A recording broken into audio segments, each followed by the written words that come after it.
നമസ്കാരം. ചപ്പാത്തിയുടെ കൂടെ കഴിക്കാൻ കുറേ സൈഡ് ഡിഷുകളുണ്ട്. ഇന്ന് ഞാനിവിടെ ബേബിക്കോൺ മസാലയുടെ റെസിപ്പിയാണ് ഷെയർ ചെയ്യാൻ പോകുന്നത്. അതിന് വേണ്ടിയിട്ട് ഒരു ബൗളിൽ മീഡിയമായിട്ട് ചൂടുള്ള വെള്ളം ഒഴിച്ചെടുക്കുന്നുണ്ട്. ബേബിക്കോണിനെ ഇതിലേക്ക് ഇട്ടുകൊടുക്കാം, കുറച്ച് ഉപ്പും കൂടിയും ചേർക്കാം. എന്നിട്ട് ബേബിക്കോണിനെ നന്നായിട്ട് ഇതുപോലെ 3 പ്രാവശ്യം ഒന്ന് കഴുകിയെടുക്കണം. പാൻ മീഡിയമായിട്ട് ചൂടായി വരുമ്പോൾ കുറച്ച് സൺഫ്ലവർ എണ്ണ ഒഴിച്ചെടുക്കുന്നുണ്ട്. ഇതിലേക്ക് കഴുകി വെച്ച ബേബിക്കോണിന് ഇതുപോലെ കട്ട് ചെയ്തിട്ട് ഇട്ടെടുക്കുന്നുണ്ട്. കുറച്ച് ഉരുളൻകിഴങ്ങും കൂടിയും ഞാനിവിടെ ചേർക്കുന്നുണ്ട്. ഉരുളൻകിഴങ്ങ് ഓപ്ഷണലാണ്. പിന്നെ ബേബിക്കോണിനെയും ഉരുളൻകിഴങ്ങിനെയും ലൈറ്റായിട്ട് ചുവന്ന കളർ വരുന്നവരെ ഒന്ന് ഫ്രൈ ചെയ്ത് എടുക്കണം. അവിടെ ലൈറ്റായിട്ട് ചുവന്ന കളർ വന്നതിന് ശേഷം നമുക്ക് അതിനെടുത്തിട്ട് ഒരു ബൗളിലേക്ക് മാറ്റാം. എന്നിട്ട് അതേ പാനിൽ തന്നെ ഒരു ടീസ്പൂൺ കൂടിയും സൺഫ്ലവർ എണ്ണ ഒഴിച്ചെടുക്കുന്നുണ്ട്. കുറച്ച് ബട്ടറും കൂടിയും ചേർക്കാം, അപ്പോൾ നല്ല ടേസ്റ്റി ആയിട്ടുണ്ടാവും. എന്നിട്ട് ഇതിലേക്ക് ഒരു വലിയ ഉള്ളി ചെറുതായി കട്ട് ചെയ്തിട്ട് കൊടുക്കാം. കുറച്ച് കരിവേപ്പില, 3 പച്ചമുളക്, 1 ടീസ്പൂൺ ഇഞ്ചി വെളുത്തുള്ളി പേസ്റ്റ്.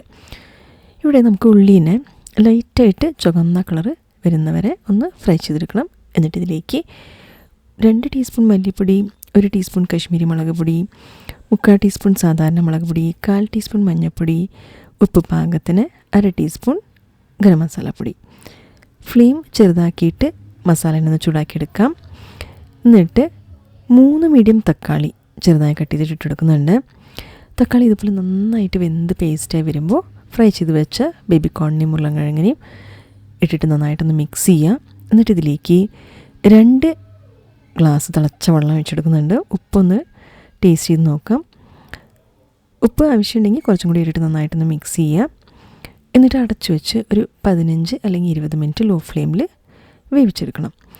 നമുക്ക് ഒരു 20 മിനിറ്റ് അതിൻ്റെ ശേഷം തുറന്ന് നോക്കാം. ഇവിടെ ബേബിക്കോണും പിന്നെ ഉരുളൻകിഴങ്ങും നന്നായിട്ട് വെന്ത് വന്നിട്ടുണ്ട്.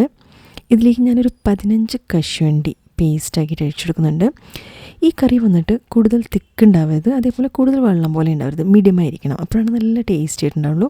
ഇപ്പോൾ തിക്ക് കൂടുതലാണെങ്കിൽ തിളച്ച വെള്ളം ഒഴിച്ചിട്ട് വേണം ഇതിൻ്റെ കട്ടീനെ ഒന്ന് പാകാക്കിയെടുക്കാൻ. ഇവിടെ ഞാൻ പാലിൻ്റെ പാട ചേർക്കുന്നുണ്ട്. 1 ടീസ്പൂൺ കൂടിയും ബട്ടർ ഇട്ട് കൊടുക്കുന്നുണ്ട്. അപ്പോൾ നല്ല ടേസ്റ്റി ഉണ്ടാവും. നമുക്ക് പാലിൻ്റെ പാട അല്ലെങ്കിൽ മിൽക്ക് ക്രീം ഏതെങ്കിലും നമുക്ക് ഉപയോഗിക്കാം. മിൽക്ക് ക്രീം ആണെങ്കിൽ ഒരു 2 ടീസ്പൂൺ മിൽക്ക് ക്രീം. അതിനുശേഷം കൊത്തമല്ലിയുടെ ഇല ഇട്ടിട്ടൊന്ന് ഗാർണിഷ് ചെയ്തിട്ട് ഇളക്കി കൊടുക്കാം. ഇവിടെ ഞാൻ കസൂരി മേത്തിയും കൂടിയും ഒന്ന് ഗാർണിഷ് ചെയ്യാൻ എടുക്കുന്നുണ്ട്. നല്ലൊരു ഫ്ലേവർ ഉണ്ടാവും. കസൂരി മേത്തി നമുക്ക് സൂപ്പർ മാർക്കറ്റിൽ മേടിക്കാൻ കിട്ടും. പിന്നെ 1/2 ടീസ്പൂൺ ശർക്കര. അതെല്ലാം ഇട്ട് നന്നായിട്ട് മിക്സ് ചെയ്തെടുക്കുമ്പോൾ നമ്മുടെ ടേസ്റ്റി ആയിട്ടുള്ള ബേബിക്കോൺ മസാല ഇവിടെ റെഡി ആയിട്ടുണ്ട്. ചപ്പാത്തി, റോട്ടി, പൊറോട്ടയുടെ കഴിക്കാൻ വളരെ ടേസ്റ്റി ആയിരിക്കും. ഇവിടെ നമുക്ക് പ്രത്യേകം ശ്രദ്ധിക്കേണ്ട ടിപ്പ് എന്താണെന്ന് വെച്ചാൽ, നമ്മൾ ബേബിക്കോണിന് ഉരുളൻകിഴങ്ങ് ഉപയോഗിക്കുകയാണെങ്കിൽ അതും കൂടിയും 2ഉം കൂടിയും ഒന്ന് ഫ്രൈ ചെയ്തതിന് ശേഷം വേണം കറി വയ്ക്കുക. അപ്പോഴാണ് നല്ല ടേസ്റ്റി ആയിട്ടുണ്ടാവുള്ളൂ. അപ്പോൾ ഇതുപോലെ നിങ്ങളൊന്ന് ട്രൈ ചെയ്ത് നോക്കിയിട്ട് നിങ്ങളുടെ അഭിപ്രായങ്ങളൊന്ന് അറിയിക്കുക. റെസിപ്പി ഇഷ്ടപ്പെട്ടെങ്കിൽ ലൈക്ക് ചെയ്യുക, ഷെയർ ചെയ്യുക, സബ്സ്ക്രൈബ് ചെയ്യുക. അടുത്ത വീഡിയോയിൽ ഒരു പുതിയ റെസിപ്പി ഞാൻ വരുന്നതായിരിക്കും. എല്ലാവർക്കും നന്ദി, നമസ്കാരം, താങ്ക് യു.